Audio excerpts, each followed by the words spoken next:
26 अप्रैल 2022। आज की साकार मुरली। मीठे बच्चे, ऊंच पद पाना है तो आत्मा में ज्ञान का पेट्रोल भरते जाओ। सवेरे सवेरे उठकर बाप की याद में रहो, कोई उल्टी चलन नहीं चलो। प्रश्न: बाबा हर बच्चे की जन्म पत्री जानते हुए भी सुनाते नहीं, क्यों? उत्तर: क्योंकि बाबा कहते हैं मैं शिक्षक हूँ, मेरा काम है तुम बच्चों को शिक्षा देकर सुधारना, बाकी तुम्हारे अंदर क्या है यह मैं नहीं सुनाऊंगा। मैं आया हूँ आत्मा को ज्ञान इंजेक्शन लगाने, न कि शारीरिक बीमारी ठीक करने। दूसरा प्रश्न: तुम बच्चे अभी किस बात से नहीं डरते, क्यों? उत्तर: तुम अभी इस पुराने शरीर को छोड़ने से नहीं डरते, क्योंकि तुम्हारी बुद्धि में है हम आत्मा अविनाशी हैं, बाकी यह शरीर पुराना भल चला जाए, हमें तो वापस घर जाना है। हम अशरीरी आत्मा हैं, बाकी इस शरीर में रहते बाप से ज्ञान अमृत पी रहे हैं। इसलिए बाबा कहते बच्चे सदा जीते रहो, सर्विसेबल बनो तो आयु बढ़ती जाएगी। गीत: बचपन के दिन भुला न देना, आज हंसे कल रुला न देना। ओम शांति। बच्चों ने गीत सुना, जिसको अब मम्मा बाबा कहते हैं उनको भुलाना नहीं है। गीत जिन्होंने बनाया है वे तो अर्थ को समझते नहीं, यह निश्चय ही नहीं कि हम उस परमात्मा की संतान हैं। उस परमपिता परमात्मा को पतितों को पावन बनाने के लिए आना पड़ता है। कितनी ऊंची सर्विस पर आते हैं, उनको कोई अभिमान नहीं है, उसको कहा जाता है निरअहंकारी। उनको निश्चय बुद्धि व देही अभिमानी होने की बात नहीं, वह कब संशय में नहीं आते, देह अभिमानी बनते ही नहीं। मनुष्य देह अभिमानी होते हैं, तो फिर देही अभिमानी बनने में कितनी मेहनत लगती है। बाबा कहते हैं अपने को आत्मा निश्चय करो। मनुष्य तो कह देते अपने को परमात्मा समझो, कितना फर्क है। एक तरफ याद करते हैं पतित पावन को, फिर कहते हैं सब में परमात्मा है, उनको जाकर समझाना है। बाबा देखो कहां से आया है, तुम बच्चों को सुधारने के लिए।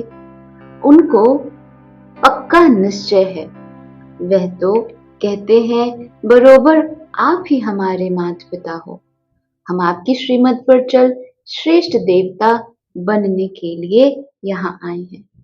परमात्मा तो सदैव पावन ही पावन है, उनको बुलाते हैं पतित दुनिया में आओ, तो जरूर पतित शरीर में ही उनको आना पड़ेगा। पतित दुनिया में तो पावन शरीर होता ही नहीं, तो बाप देखो कितना निरहंकारी है। पतित शरीर में आना पड़ता है। हम अपने को संपूर्ण नहीं कहेंगे, अब बन रहे हैं। अब बेहद का बाप कहते बच्चे श्रीमत पर चलो, बाप श्रीमत देते हैं। सवेरे उठकर याद करो तो पाप भस्म हो जाएं। श्रीमत पर नहीं चलेंगे तो वे कर्म विनाश नहीं होंगे, बंदर के बंदर ही रह जाएंगे और फिर बहुत कड़ी सजा खानी पड़ेगी।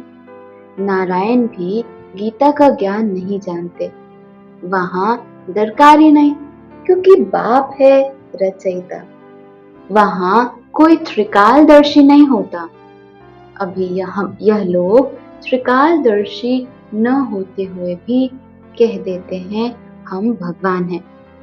तो बड़े अक्षरों में लिख दो कि गीता का भगवान परम पिता परमात्मा है, न कि श्री कृष्ण। मूल यह एकच भूल ही किसकी बुद्धि में नहीं बैठती है, न बच्चे किसकी बुद्धि में बिठाते हैं। भारत ही स्वर्ग था, यह भूल गए हैं। कल्प की आयु ही लाखों वर्ष की कहती है, इसलिए कोई पुरानी चीज मिलती है तो कहते हैं ये लाखों वर्ष की है। कभी कोई कोई कहते भी हैं क्राइस्ट से 3000 वर्ष पहले भारत स्वर्ग था। तुम जानते हो, हम भी देवी देवता थे। माया ने बिल्कुल ही कौड़ी तुल्य बना दिया है, कोई भी मूल्य ही नहीं। तो अब तुम बच्चों को भी घोर अंधियारे से निकलना चाहिए, अज्ञानता रूपी घोर अंधियारे से बाहर निकलना चाहिए।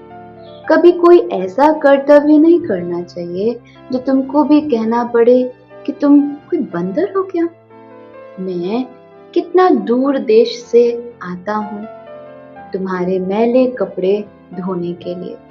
तुम्हारी आत्मा तो बिल्कुल मैली हो गई है, अब मुझे याद करो, अर्थात परमात्मा को याद करो तो तुम्हारी ज्योति जग जाए। ज्ञान का पेट्रोल भरते जाओ तो वहां भी कुछ पद पाओ। वहां जाकर दास दासी बनो, ये तो अच्छा नहीं है ना। यह है राजयोग, तो पद पाना चाहिए ऊंचा। दास दासी जाकर बने तो भगवान से क्या वर्षा पाया, कुछ भी नहीं। बाबा से कोई पूछे तो फट से बाबा बता सकते हैं, काम करना चाहिए इशारे से। बिगर कहे जो काम करे सो देवता, कहने से जो करे सो मनुष्य। तुमको अब श्रीमत मिलती है देवता बनने की।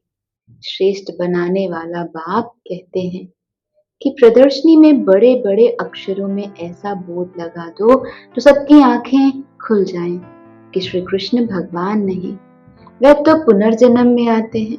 वे समझते हैं श्री कृष्ण जन्म मरण में नहीं आते, वह तो हाजिरा हजूर है। हनुमान का पुजारी कहेगा हनुमान हाजिरा हजूर है। यहाँ तो हर एक ही बाप से वर्षा लेने को आते हैं। गीता का भगवान हीरे जैसा बनाते हैं, उनका नाम बदलने से भारत का यह बात अर्जुन अभी इतनी जोर से समझाई नहीं है। ज्ञान का सागर तो एक वही है, वही पतित पावन है। वो लोग फिर गंगा को पतित पावनी कह देते हैं। अब सागर से तो गंगा निकली है, तो क्यों नहीं सागर में जाकर स्नान करें। उनको समझाने के लिए बच्चों में परिस्तानी गुण चाहिए, सबको समझाना चाहिए। हम तो बाप की ही महिमा करते हैं, निराकार परमात्मा को तो सब मानते हैं, परंतु सिर्फ सर्वव्यापी कह देते हैं। कहते भी हैं हे राम, हे परमात्मा। माला सिमरते हैं ना, ऊपर में है फूल, उसका भी अर्थ नहीं समझते। फूल और मेरु युगल दाना, माता पिता प्रवृत्ति मार्ग है ना। रचना रचेंगे तो जरूर माता पिता चाहिए, तो इन द्वारा बैठ लायक बनाते हैं, जो फिर माला सिमरी जाती है। परमात्मा का, आत्मा का रूप क्या है यो भी नहीं जानते। तुमने नई बात सुनी है, परमात्मा एक छोटी सी बिंदी है। वंडर है ना, इतनी छोटी सी बिंदी को कोई ज्ञान सागर मानेंगे। मनुष्य को मानते हैं, परंतु वह तो मनुष्यों को मनुष्य द्वारा ही ज्ञान मिलता है, जिससे दुर्गति ही हो गई है। यहाँ तो भगवान खुद आकर ज्ञान दे सद्गति करते हैं, अर्थात राजाओं का राजा बनाते हैं। तुम वंडर खाते हो, आत्मा छोटी सी बिंदी है, अति सूक्ष्म है, तो बाप भी ऐसा ही होगा ना। और है कितनी बड़ी अथॉरिटी, कैसे पतित दुनिया और पतित शरीर में आकर पढ़ाते हैं। लोग क्या जाने इन बातों को, वह तो उल्टे लटके हुए हैं। अब बाप फरमान करते हैं, जो मेरी मत पर चलेंगे वही स्वर्ग का मालिक बनेंगे। इसमें डरने की क्या बात है, हम आत्मा अशरीरी हैं। अब वापस जाना है, मैं तो अविनाशी आत्मा हूँ, बाकी यह पुराना शरीर भल चले जाए। हाँ, बाबा ज्ञान अमृत पिलाते हैं, इसलिए भल जीते रहो। वह भी जो सर्विसेबल होंगे उनकी आयु बढ़ेगी। प्रदर्शनी में बहुत सर्विस होनी चाहिए, बहुत इम्प्रूवमेंट होगी। श्री कृष्ण की महिमा और परमात्मा की महिमा में बहुत फर्क है। बाप कहते हैं, तुम स्वर्ग में पावन थे, अब पतित कैसे बने हो? जानना चाहिए ना। बाप आकर पत्थर बुद्धि को पारस बनाते हैं। ईश्वरीय संतान को कभी भी किसको मनसा वाचा कर्मणा दुख नहीं देना चाहिए। बाप कहते हैं, दुख देंगे तो महान दुखी होकर मरेंगे। हमेशा सबको सुख देना चाहिए। घर में मेहमानों की बहुत अच्छी सेवा की जाती है। यह पुराना शरीर है, भोगना भोग, हिसाब किताब चुकतो करना है। इसमें डरना नहीं है, नहीं तो फिर सजा खानी पड़ेगी। बहुत मीठा बनना है। बाप कितना प्यार से समझाते हैं। कमाई में कभी उबासी व झुटका नहीं आना चाहिए। बाप कहते हैं, मुझे याद करने से तुम सदा निरोगी बन जाएंगे। तुमको स्वर्ग में ले चलने के लिए आया हूं, तो कोई भी कुकर्म मत करो। संकट तो बहुत आएंगे, फलानी चीज उठाकर खा ले, इनको भाकी पहन लेवे।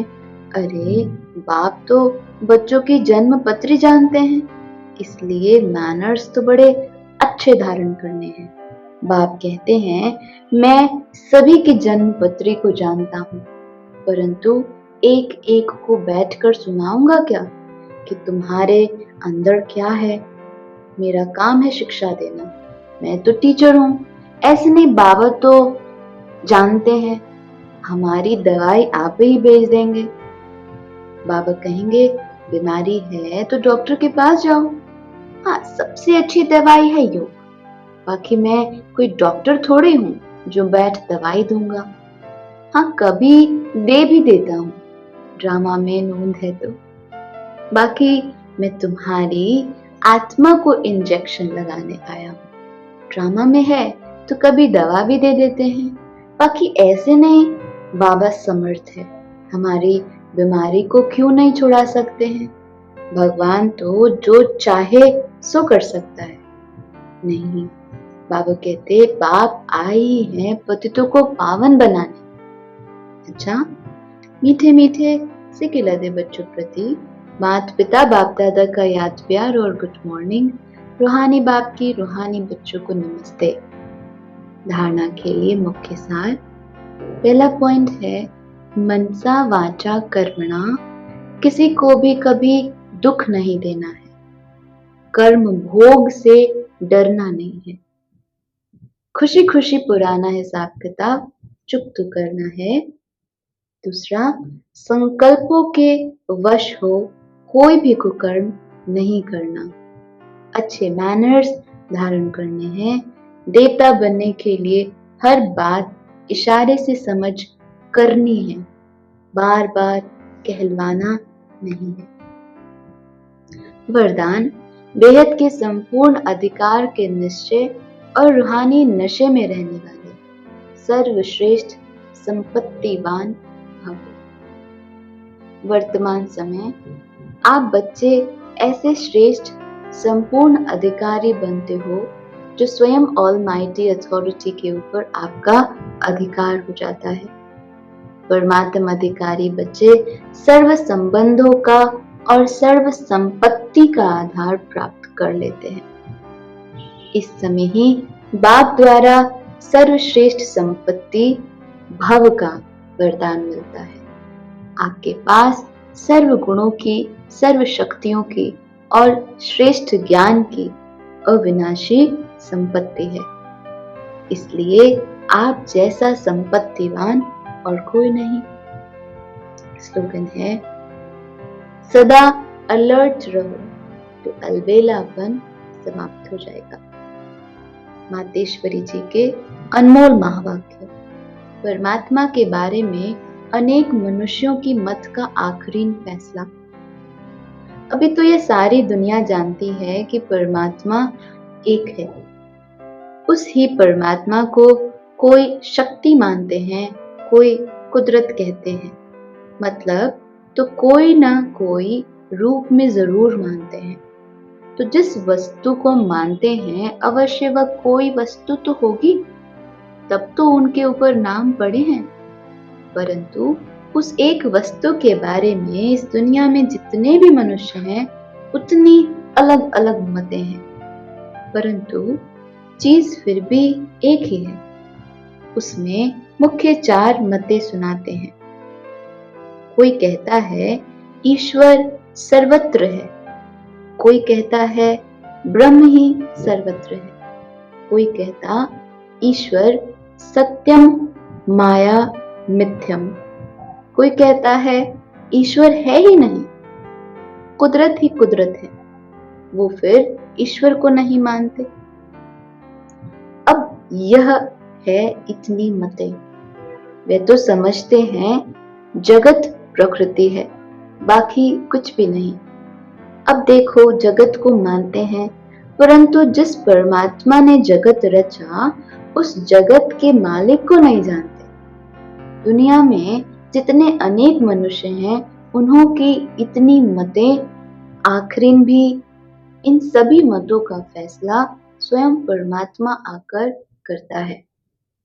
इस सारे जगत का निर्णय परमात्मा आकर करता है, अथवा जो सर्वोत्तम शक्तिवान होगा वही अपनी रचना का निर्णय विस्तार पूर्वक समझाएगा। वही हमें रचता का भी परिचय देते हैं और अपनी रचना का भी परिचय देते हैं। अच्छा, ओम शांति।